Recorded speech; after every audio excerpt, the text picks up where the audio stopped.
பிரச்சனை என்னன்னா, அரசாங்கம் பேச்சுவார்த்தையில் பேசணும்.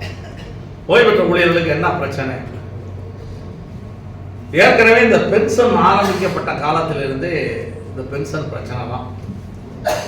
தோழர்கள் எல்லாமே மூத்த தோழர்கள், சங்கத்தின் முன்னாடியாக இருந்த தோழர்கள், களத்தில் இருந்து பிரச்சாரம் பண்ண தோழர்கள், களப்பணி ஆற்றிய தோழர்கள்.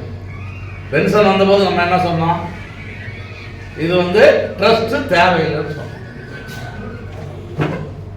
2001 தான் பென்ஷனை கொடுக்க ஆரம்பிச்சான். 98 ஒப்பந்தம் பண்ணாலும் பென்ஷன் 2000 தான். 2 வருஷம் அந்த பென்ஷன் அமுலுக்கு வருவதற்கு 98 ஒப்பந்தம் போட்ட பிறகு அது அமுலுக்கு வருவதற்கே 2 வருஷம் ஆச்சு. ஏன்னா ஏற்கனவே நம்ம பென்ஷன் வாங்குவதற்கு முன்னால் எல்லோருக்கும் வருங்கால வைப்பு நிதி பிடிச்சிக்கிட்டு இருந்தோம். 12% நம்ம 12% நிர்வாகம், பிஎஃப்ல இருந்து லோன் எல்லாம் வாங்குவோம், இதெல்லாம் இருந்துச்சு. அப்போ வருங்கால வைப்பு நிதியிலிருந்து விதிவிலக்கு பெற்றால்தான் இந்த பென்ஷனுக்கு போக முடியும் என்று ஒரு சூழ்நிலை இருந்தது. அதாவது அரசாங்கம் வருமான வரித்துறைக்கு விதிவிலக்குக்கு போச்சு. சென்ட்ரல் கவர்மெண்ட் அப்பவே என்ன சொல்லிட்டாங்கன்னா, இந்த பென்ஷன்ல ஏகப்பட்ட பிரச்சனை இருக்குது, நீ இந்த மாதிரி பென்ஷன் கொடுத்தோம்னா கொஞ்ச நாள்ல இந்த பணம் பூரா தீர்ந்து போயிடும், என்ன செய்வ?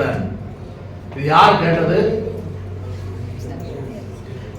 இபிஎஃப் வருங்கால வைப்பு நிதி ஆணையம் 1999 கவர்மெண்ட்டுக்கு கடிதம் எழுதிடுச்சு. இப்ப கலைஞர் முதலமைச்சர் என்ன சொன்னாங்க? கவர்மெண்ட்டுக்கு, சென்ட்ரல் கவர்மெண்ட்டுக்கு தமிழ்நாடு அரசு அனுப்பிய கடிதத்தில் இது பெண்ணால் பற்றாக்குறை ஏற்பட்டால் அரசாங்கம் பணம் தரும் உத்தரவாதம் யார் கொடுத்தா? கலைஞர் கொடுத்து தான் அந்த பென்ஷனே வந்துச்சு. எப்ப கொடுத்துட்டான்? 99 கொடுத்துட்டான். 2005 இந்த அம்மா வந்த உடனே ஜெயலலிதா அம்மா கொடுத்த பென்ஷன் அந்த அம்மா நிறுத்திடுச்சு. அப்பவே இந்த பென்ஷனை நிறுத்திட்டாங்க. நிறுத்தின உடனே நம்ம சிஐக்கு உயர் நீதிமன்றத்தில் போய் வழக்கு போட்டது அதெல்லாம் தோழர்களுக்கு நினைவு இருக்கும். உயர் நீதிமன்றத்தில் வழக்கு இறுதி விசாரணைக்கு வரும் பொழுது அரசாங்கம் பென்ஷனை நிறுத்தியதை எதிர்த்து உயர் நீதிமன்றத்தில் வழக்கு இறுதி விசாரணைக்கு வந்த அன்னைக்கு வழக்கறிஞர்கள் வேலை நிறுத்தம்.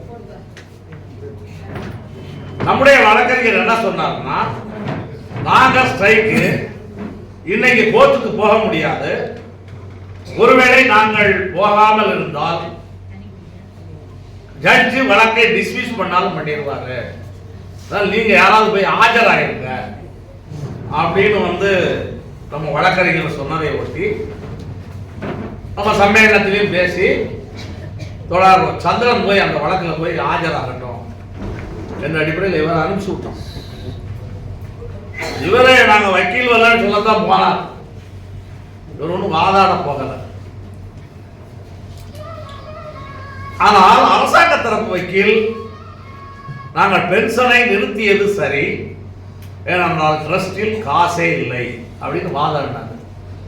அந்த ஜட்ஜு வாய்தா வாங்க போற சந்திரனை பார்த்து ஜட்ஜி என்ன கேட்கிறாருன்னா, அவன் தான் பணமே இல்லைன்னு சொல்றாங்க அப்படின்னு யாரை கேட்டா?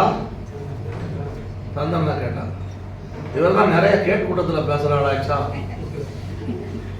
எம்சி நிறைய குறிப்பெல்லாம் வச்சுதான் பேசுவாரு, அதை ஏதோ கோர்ட்டுக்கு கொண்டு போயிருக்கிறாரு.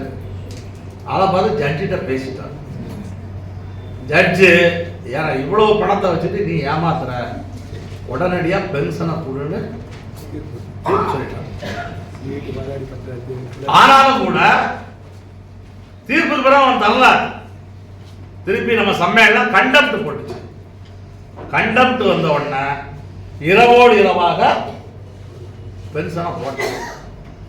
நான் அந்த கதைக்குள்ளெல்லாம் போகலை, இதெல்லாம் சம்பவம்.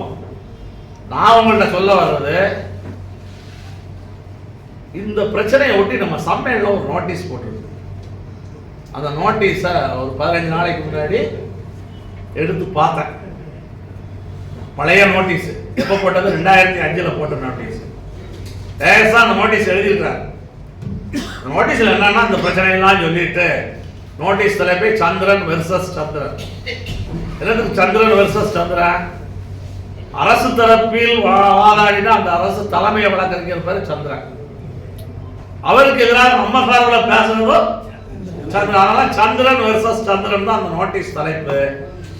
அந்த நோட்டீஸ்ல இந்த விவரத்தெல்லாம் சொல்லிட்டு கடைசியா ஒரு வாசகம் எழுதியிருக்கு. அதைத்தான் சொல்ல வர்றேன்.